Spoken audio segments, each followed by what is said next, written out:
কিছু খারাপ দিক এবং কিছু ভালো দিক থাকে। এই সুজুকি 250 এই বাইকটিরও কিন্তু কিছু ভালো এবং খারাপ দিক রয়েছে। চলুন আজকে এই বাইকটির ভালো দিক সম্পর্কে আগে আলোচনা করি। সুজুকি জিক্সার 250, যেটি সুজুকির সব থেকে পাওয়ারফুল একটি বাইক। বাইকটিতে প্রথমে বসলেই যে জিনিসটা আপনারা ফিল করবেন সেটা হচ্ছে পাওয়ারফুল এক্সেলারেশন এবং স্মুথ ব্রেকিং সিস্টেম। আমরা যখন একটি বাইক পারচেস করি তখন আমরা কি দেখি? বাইকের লুক। তো আমরা কিন্তু সুজুকি 150 সিসির বাইকটির সাথে সবাই পরিচিত। তো 250 সিসির সুজুকি জিক্সারের এই বাইকটি যখন লঞ্চ করলো তখন কিন্তু আমরা অনেক বেশি হতাশ হয়েছি, কারণ বাইকটি 150-র সাথে লুকটা পুরাই সেম। তার উপরে বাইকের যে মিটার দিয়েছে সেটাও প্রপার সেমই রেখেছে। তারা কিন্তু চাইলে 250 সিসিতে এই দামের মধ্যে একটি টিএফটি মিটার দিতে পারতো। এই বাইকটিতে দেওয়া হয়েছে 250 সিসির অয়েল কুলড ইঞ্জিন।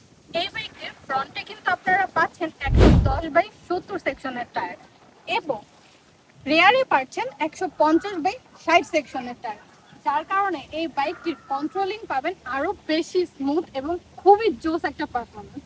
এই বাইকটিতে রয়েছে ডুয়েল চ্যানেল এবিএস। তার থেকেও বড় কথা হচ্ছে বাইকের ফ্রন্টে রয়েছে 300 এর একটি ডিস্ক, যেটি আপনাকে আরো বেশি পাওয়ারফুল ব্রেকিং দিতে সাহায্য করবে। সুজুকি 150 এবং 250 দেখতে একই রকম হলেও কিন্তু এটির বিল্ড কোয়ালিটি দেওয়া হয়েছে অনেক বেশি স্ট্রং। এই বাইকটির আরেকটি জিনিস আমার কাছে ভীষণই ভালো লেগেছে, যেটা হচ্ছে এটার ওয়েট।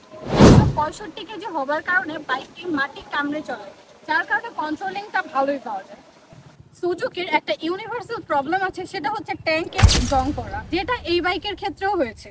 বাইকটি যখন আপনি চালাবেন তখন আপনার কাছে একটা জিনিস মিসিং মনে হবে, সেটা হচ্ছে এটার ইউএসডি সাসপেনশন, যেটা দিলে মনে হয় আরেকটু ভালো হতো। আমরা মোটামুটি সবাই জানি যে সুজুকির রিম কোয়ালিটি কিন্তু খুবই বাজে। তো প্রত্যেকটা বাইকের মতো এই বাইকটিতেও সে বাজে কোয়ালিটির রিম ইউজ করা হয়েছে। এই বাইকটিতেও অলরেডি রিম আছে। এই বাইকটিতে দেওয়া হয়েছে 250 সিসির অয়েল কুল ইঞ্জিন। অয়েল কুলিং সিস্টেমটা কেন দেওয়া হয়? যাতে বাইকটি অনেক বেশি রান করার পরেও ঠান্ডা থাকে। কিন্তু একটা সমস্যা রয়েছে, এই বাইকটির ইঞ্জিন হিট যখন 100 ডিগ্রিতে পৌঁছায় তখন হচ্ছে এটার রেডিয়েটর ফ্যানটি অন হয়, যেটা আমাদের বাংলাদেশের ওয়েদারের সাথে একদমই পারফেক্ট না। প্রতিটি প্রবলেমের কিন্তু একটি সলিউশন থাকে। তো এটার একটা সলিউশন আছে, সেটি হচ্ছে এই বাইকের রেডিয়েটর ফ্যানটি আপনি যদি ডাইরেক্ট করে নেন তাহলে কিন্তু এই হিটিং ইস্যুটা অনেক বেশি কমে যাবে।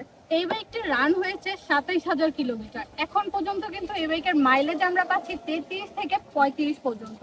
তো আমার কাছে মনে হয় 250 সিসির বাইক অনুযায়ী মাইলেজ মোটামুটি ভালোই পাচ্ছে।